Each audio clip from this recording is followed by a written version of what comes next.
In the heart of the 20th century, as the Arab-Israeli conflict intensified over the contested land of Palestine, another drama was quietly unfolding in the harsh, sun-scorched deserts of Libya. Among the camel herders and goat farmers of Qasr Abu Hadi, a young boy named Muammar Gaddafi was growing up with a burning vision. He wasn't dreaming of riches or fame.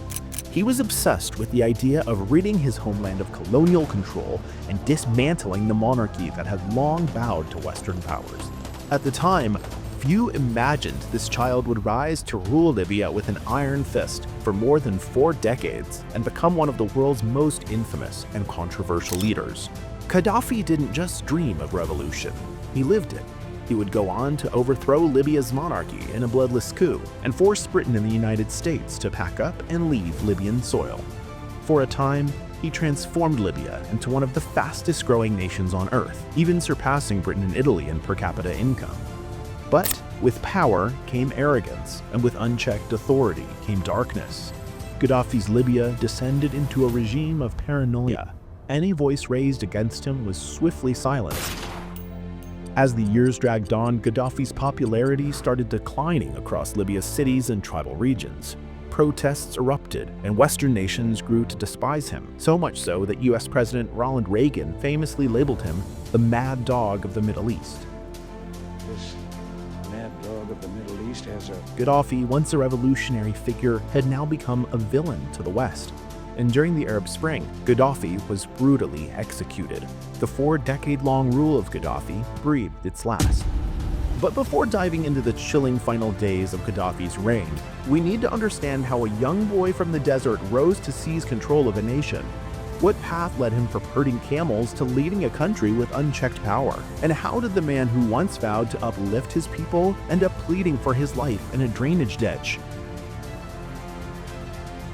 Muammar Gaddafi was born in 1942 in the humble settlement of Qasr Abu Hadi near the ancient city of Sirte.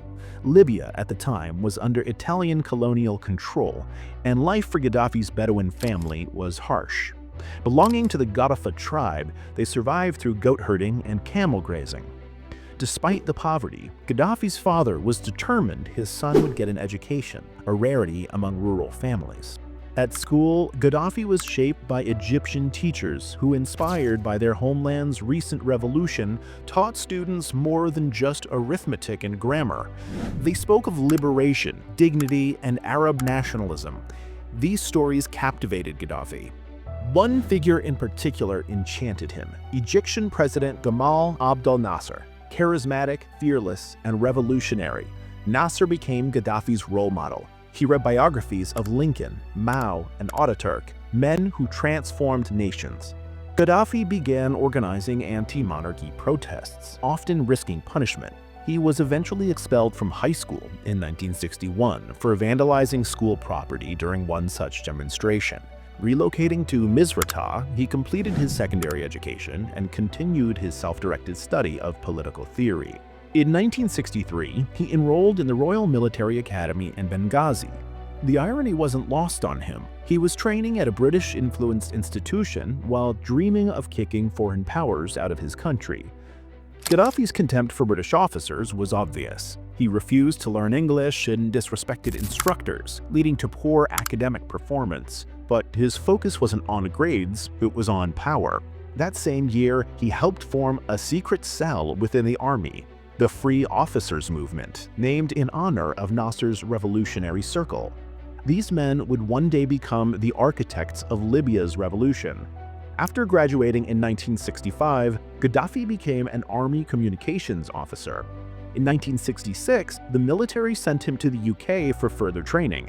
He trained at military bases in England and Wales, where the disparity between Libya's poverty and Britain's affluence stunned him. It hardened his resolve. Libya would rise, and he would be the one to lead it. By the time Gaddafi returned home, Libya was sitting on a fortune. In 1959, vast reserves of oil had been discovered. The small desert nation suddenly became one of the richest in Africa. But King Idris and his elite inner circle hoarded the wealth, building palaces while ordinary Libyans went hungry. Corruption infected every level of government. Public resentment deepened when Idris moved to centralize power, dissolving Libya's federal system and seizing control of oil revenue. Anger intensified after Libya's passive role in the 1967 Six-Day War, where many Arabs felt the monarchy had sided with Western powers. Anti-Western protests exploded across cities like Tripoli and Benghazi. In mid-1969, labor unions and oil workers, emboldened by Egyptian counterparts, staged walkouts disrupting critical oil exports. In this climate of discontent, whispers of a coup grew louder. The CIA, fearing the collapse of their friendly regime, monitored known threats, but overlooked the quiet strategic planning of a young colonel named Muammar Gaddafi.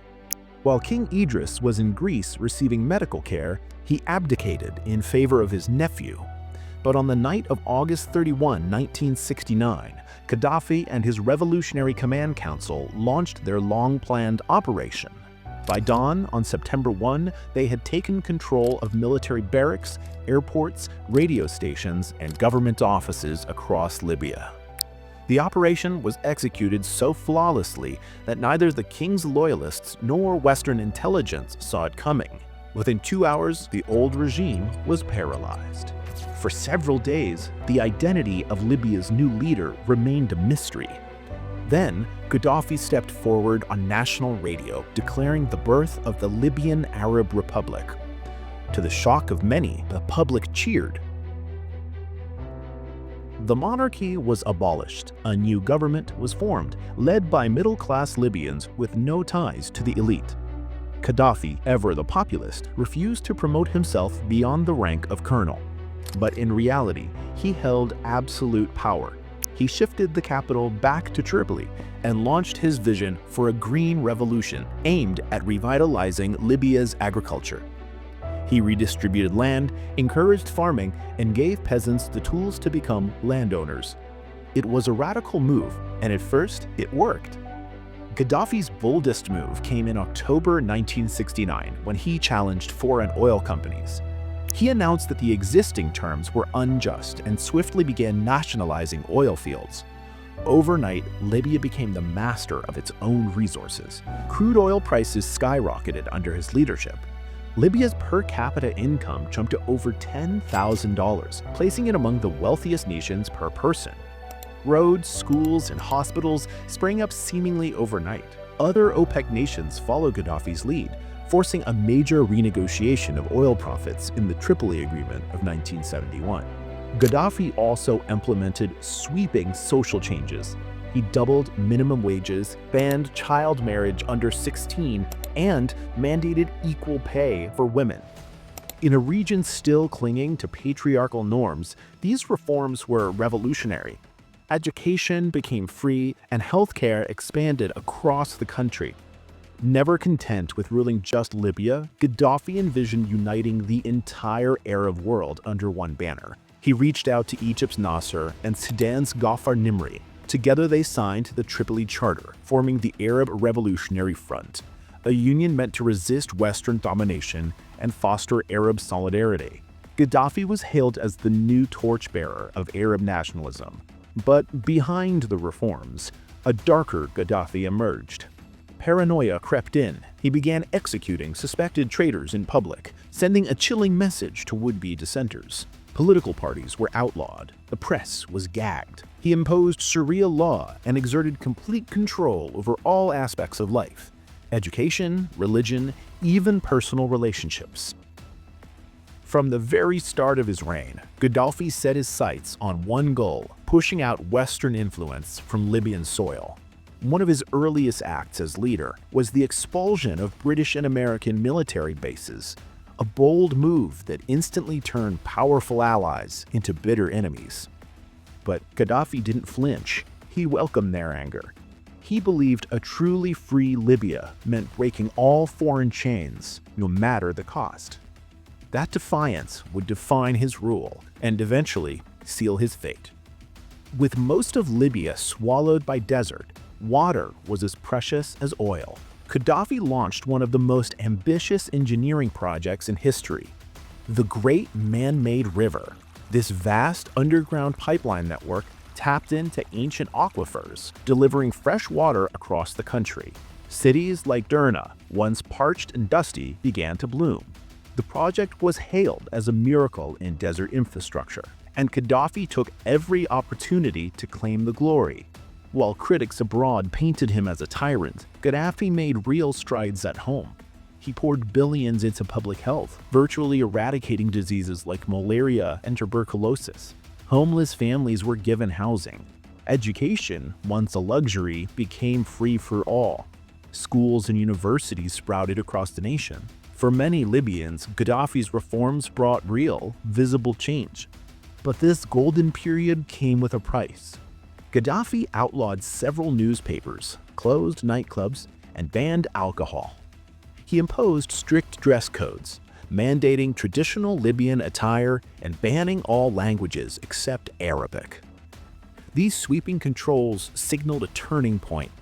The progressive dreamer was vanishing. In his place stood a man tightening his grip over every corner of society. Gaddafi's ambitions didn't stop at Libya's borders. He dreamed of reshaping the Arab world and erasing Israel from the map. Haunted by the Arab defeat in the Six-Day War, Gaddafi rallied leaders for another confrontation, but failed. In 1975, Gaddafi took full control of Libya's economy, declaring a state monopoly over all foreign trade. The business class revolted, so did the people. Protests erupted. In response, Gaddafi launched a brutal crackdown. Over 200 military officers were arrested and executed. National service became mandatory for youth. Those who resisted were hanged in public squares. Fear, once a distant shadow, now governs daily life. Even Gaddafi's trusted Revolutionary Command Council turned against him. In 1976, council member Omar Mabashi plotted a coup with two allies. Gaddafi got wind of it. Mabashi fled to Tunisia. His co-conspirators weren't so lucky. They were hanged that March. Furious and paranoid, Gaddafi dissolved the RCC entirely in 1977. From that point on, he ruled alone. By the late 1970s, Libya had become a nation ruled by fear. Public executions were televised to warn dissenters. Gaddafi's regime, once hailed for revolution, now isolated itself both domestically and internationally. Libya's economy nosedived, debt ballooned, unemployment soared, poverty returned. Gaddafi's global war against dissent crossed all boundaries. Libyan agents were dispatched to kill critics abroad. In 1986, U.S. intelligence linked him to an assassination plot against President Ronald Reagan. Around the same time, two Western diplomats, an American officer and an Israeli envoy, were murdered in Paris. The U.S. responded with crushing sanctions and a ban on oil imports. On April 5, 1986, a bomb exploded at Le Belle nightclub in West Berlin, killing two American soldiers and injuring hundreds. The club was a popular hangout for U.S. military personnel. 10 days later, Reagan ordered Operation El Dorado Canyon. U.S. warplanes struck Tripoli and Benghazi. Gaddafi's compound was hit. His sons were wounded. His adopted daughter, Hana, was killed. The airstrikes shook Gaddafi to his core. He became increasingly paranoid. On foreign trips, he traveled with his own bed sheets and drank only bottled water he personally approved. He employed a team of Ukrainian nurses for constant medical checks and surrounded himself with an elite force of female bodyguards, the Amazonian Guards. On December 21, 1988, Pan Am Flight 103 exploded over Lockerbie, Scotland. All 259 people on board were killed, along with 11 on the ground. Among the dead were 190 Americans. The world was stunned. Investigations pointed to Libyan involvement. Gaddafi denied it. Reagan, furious, called him the mad dog of the Middle East. Then, just 9 months later, on September 19, 1989, another tragedy struck. UTA Flight 772, en route from Congo to Paris, was bombed mid-air. All 170 people on board died. France blamed Libya once again. Now seen as a global villain, Gaddafi became the target of mounting pressure. In response, the UN passed Resolution 748 in 1992, slapping harsh economic sanctions on Libya. The country's economy, already faltering, took a massive hit. Behind the scenes, the CIA orchestrated a plot in October 1993 to topple Gaddafi using discontented local factions. But the plan failed. Gaddafi, ever the survivalist, saw it coming. He tightened security, eliminated conspirators, and reminded the world of one thing: he would cling to power by any means necessary. In the 1990s, Muammar Gaddafi was fighting a war against the world's most powerful forces while building a future for his people. As the West painted him a villain, Gaddafi was quietly defending his revolution from the shadows. He was hunted by enemies at home and abroad, not for his crimes, but for refusing to bow. While the world isolated Gaddafi, one man stood by him: Nelson Mandela. During apartheid, Gaddafi had supported Mandela when few dared. That loyalty forged a bond between them. In 1997, Mandela awarded Gaddafi the prestigious Order of Good Hope, thanking him for his fight against racism and colonialism. 2 years later, Gaddafi helped found the African Union, a bold dream to unite the continent, freeing it from foreign puppeteers. Gaddafi's enemies called him unpredictable, and Africans called him King of Kings. In 2003, Gaddafi publicly clashed with Saudi Arabia's Prince Abdullah. The disagreement wasn't just personal, it was philosophical. Gaddafi believed in liberation, not monarchy. 2 weeks later, an attack targeted the prince. Gaddafi was blamed, but never proven guilty. The truth was murky, but the message was clear. Gaddafi had become a thorn in the side of powerful elites. Realizing he had too many enemies and too few friends, Gaddafi began a dramatic transformation. He extended an olive branch to the West, denounced terrorism, and even condemned the 9/11 attacks. He offered intelligence support to the United States and helped dismantle dangerous weapons in Africa. He thought peace was finally within reach, but it wasn't. By 2011, years of economic inequality, foreign meddling, and broken promises had driven the Arab world to its knees. Tunisia erupted in protest. Egypt followed. One by one, nations caught fire. The Arab Spring had arrived. In Libya, Gaddafi, despite all he had given, became a target. Western media showed a dictator, but many Libyans still remembered the free education, the healthcare, the jobs, the homes, and the pride they felt in being Libyan. When protests began in February 2011, Gaddafi insisted they were infiltrated by extremists and foreign mercenaries. He believed he was saving Libya from collapse. But when violence broke out in Benghazi, things spiraled. The army opened fire, blood was spilled, and the West, waiting for an excuse, pounced. On 26 February 2011, the United Nations imposed harsh measures on Libya. Days later, a NATO coalition, led by the very countries Gaddafi had recently tried to befriend, began bombing his military bases. They called it humanitarian, but the targets weren't just soldiers. In one raid, Gaddafi's son and 3 grandchildren were killed. The skies above Libya were filled with fire, but on the ground, something else was brewing. A rebellion with no clear leader, no united front. By mid-2011, Libya was consumed by civil war. Rebels, backed by foreign airstrikes, seized major cities. Amnesty International began questioning the motives of the West. Where was the evidence of genocide? Where were the impartial investigations? Was Gaddafi being judged for his crimes or his independence? Still, the war raged on. Gaddafi fled Tripoli, trying to regroup. He moved between cities, sleeping in tents, staying close to his people, but the noose was tightening. In October 2011, Gaddafi made his last stand in Sirte, his hometown. He refused to flee the country. On 20 October, a convoy attempting to leave Sirte was hit by a NATO airstrike. Gaddafi's son, Muammar, was killed. So was his military commander. Wounded and disoriented, Gaddafi took shelter in a nearby sewer pipe. The same man who had once vowed to drive out foreign invaders was now hiding underground, surrounded by enemies. His location was betrayed. The rebels arrived. They dragged him into the light, wounded, beaten, and bleeding. He asked for mercy, but mercy had long since left the battlefield. The rebels shot him on the spot. One of them recorded it on a phone.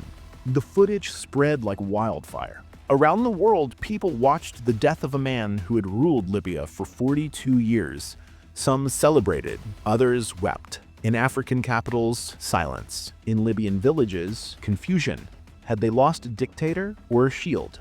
Muammar Gaddafi died not as a monster, but as a man who dared to dream of an independent Africa, of a proud Libya free from foreign chains. History will write its own version of his legacy, but for many, he will always be remembered as the Lion of Libya, flawed, defiant, and ultimately betrayed.